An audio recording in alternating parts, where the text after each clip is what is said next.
Hello everyone, कैसे हैं आप सब लोग।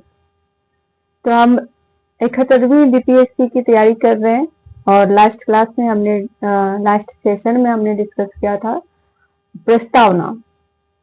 तो आई होप कि आपने प्रस्तावना अच्छे से रिवाइज किया होगा और उससे रिलेटेड क्वेश्चन बनाया होगा, तो आसानी से आराम से आप सारे क्वेश्चन का आंसर कर पा रहे होंगे।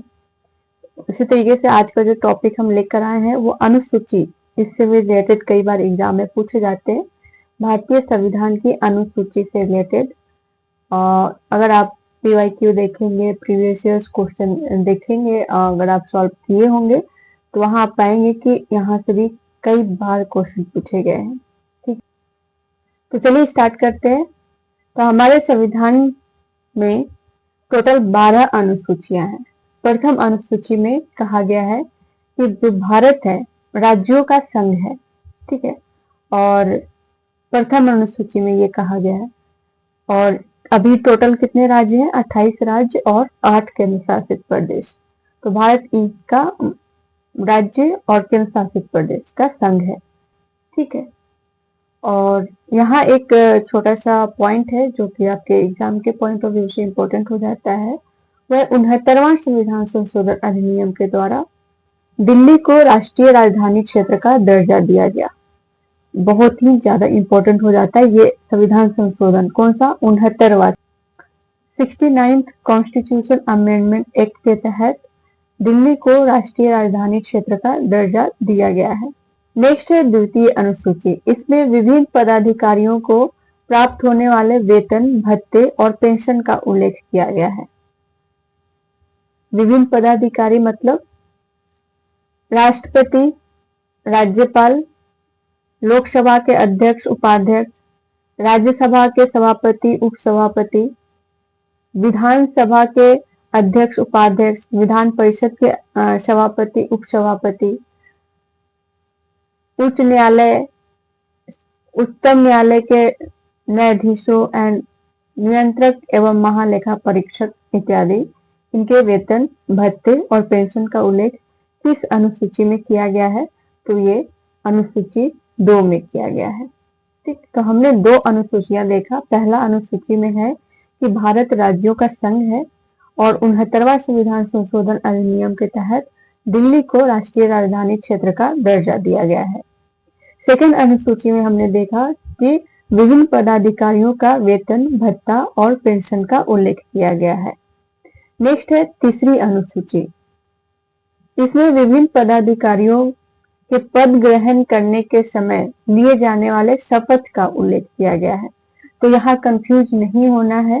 सेकंड अनुसूची में विभिन्न पदाधिकारियों के वेतन, भत्ते एंड पेंशन का उल्लेख किया गया है और तीसरी अनुसूची में विभिन्न पदाधिकारियों के पद ग्रहण करने के टाइम लिए जाने वाले शपथ का उल्लेख किया गया है। नेक्स्ट है चौथी अनुसूची। इसमें विभिन्न राज्यों, संघीय क्षेत्रों के राज्यसभा में प्रतिनिधित्व का विवरण दिया गया है। तो हमने 4 अनुसूचियां पढ़ लिया और आई होप कि आपको भी ध्यान में रहा होगा। नेक्स्ट है 5वीं अनुसूची। इसमें विभिन्न अनुसूचित क्षेत्रों, अनुसूचित जनजाति के प्रशासन एंड नियंत्रण का उल्लेख किया गया है। तो अभी हमने 5 अनुसूचियां तैयार कर लिया। तो फर्स्ट अनुसूची क्या? फर्स्ट अनुसूची में क्या है? राज्यों का संघ है। सेकेंड अनुसूची में दिया हुआ है कि विभिन्न पदाधिकारियों के वेतन, भत्ते एंड पेंशन का उल्लेख किया गया है। थर्ड अनुसूची में विभिन्न पदाधिकारियों के पद ग्रहण करने के टाइम लिए जाने वाले शपथ का उल्लेख किया गया है। चौथी अनुसूची में विभिन्न राज्यों, संघीय क्षेत्रों के राज्य सभा में प्रतिनिधित्व का विवरण दिया गया है। 5वीं अनुसूची में विभिन्न अनुसूचित क्षेत्रों, अनुसूचित जनजाति के प्रशासन एंड नियंत्रण का उल्लेख किया गया है। आई होप कि आपको भी ध्यान रहेगा। 6ठी अनुसूची। इसमें असम, मेघालय, त्रिपुरा, मिजोरम के जनजाति क्षेत्रों के प्रशासन के बारे में प्रावधान दिया गया है।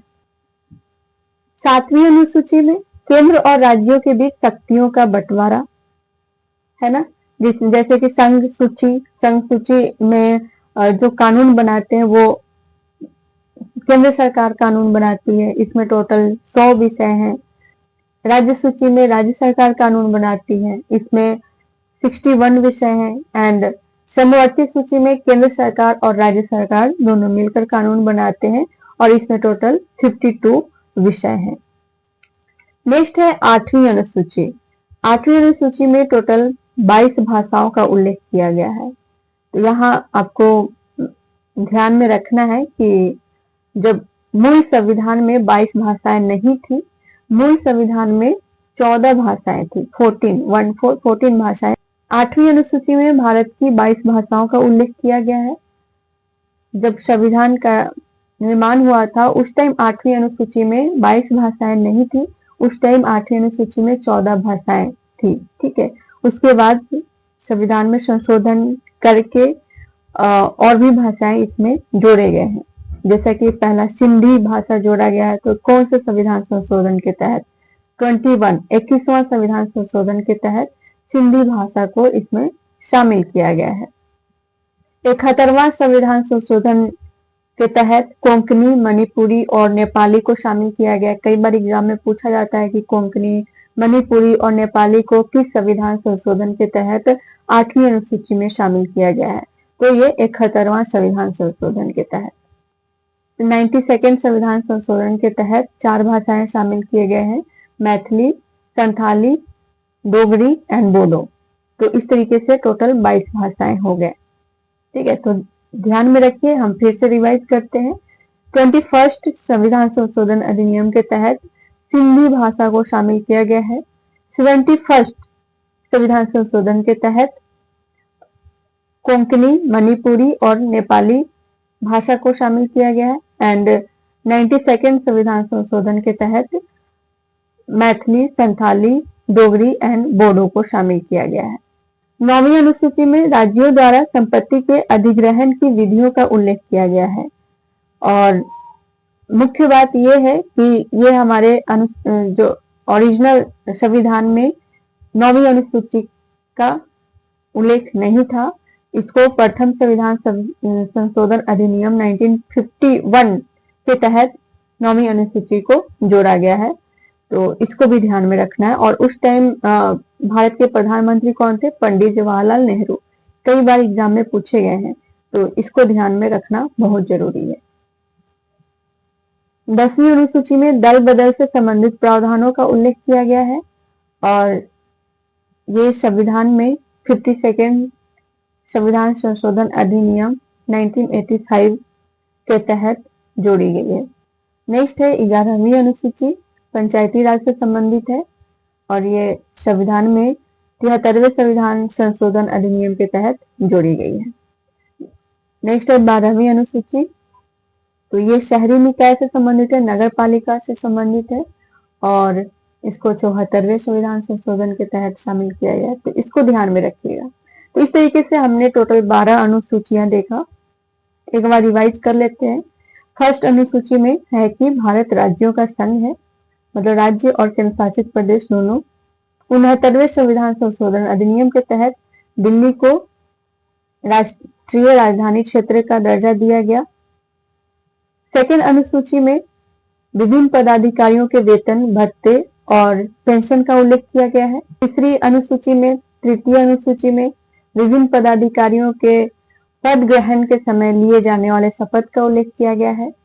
चौथी अनुसूची में विभिन्न राज्यों और संघीय क्षेत्रों के राज्यसभा में प्रतिनिधित्व का विवरण दिया गया है।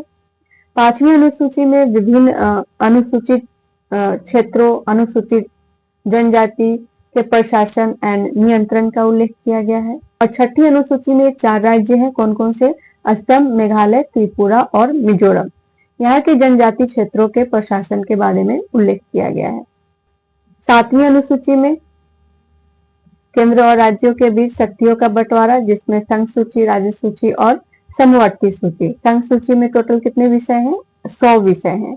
इसमें केंद्र सरकार कानून बनाती है। राज्य सूची में राज्य सरकार कानून बनाती है, इसमें टोटल 61 विषय हैं, 61 विषय हैं। और समवर्ती सूची में केंद्र सरकार और राज्य सरकार दोनों कानून बनाती है और इसमें 52 विषय हैं। नेक्स्ट है 8वीं अनुसूची। इसमें टोटल 22 भाषाओं का उल्लेख किया गया है और जिसमें से मूल संविधान में 14 भाषाएं थी। 21वीं संविधान संशोधन अधिनियम के तहत हिंदी भाषा को इसमें शामिल किया गया है।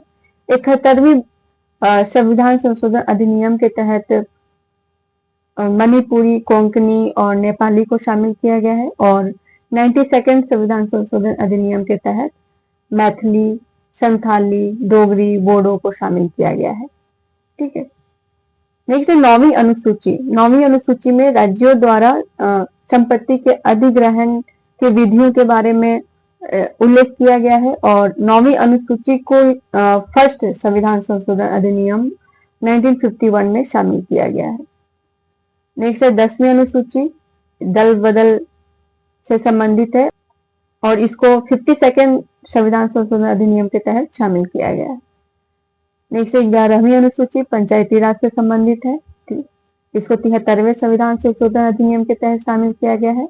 12वीं अनुसूची और इसको 74th संविधान संशोधन अधिनियम के तहत शामिल किया गया है। तो आई होप कि आपको अनुसूचियां अच्छे से याद हो गए होंगे और एक दो बार आप रिवाइज कर लेंगे तो और अच्छे से याद हो जाएंगे। और इससे रिलेटेड क्वेश्चन अगर आप सॉल्व करेंगे तो तब तो बहुत अच्छे से याद हो जाएंगे, है ना। तो आप रिवीजन करते रहिए, रिवीजन के साथ साथ प्रैक्टिस भी करते रहिए। क्वेश्चन जितना ज्यादा क्वेश्चन बनाएंगे उतना आपके लिए सही रहेगा। आज के लिए इतना ही, मिलते हैं नेक्स्ट सेशन में नेक्स्ट टॉपिक के साथ। तब तक के लिए thank you so much and all the best.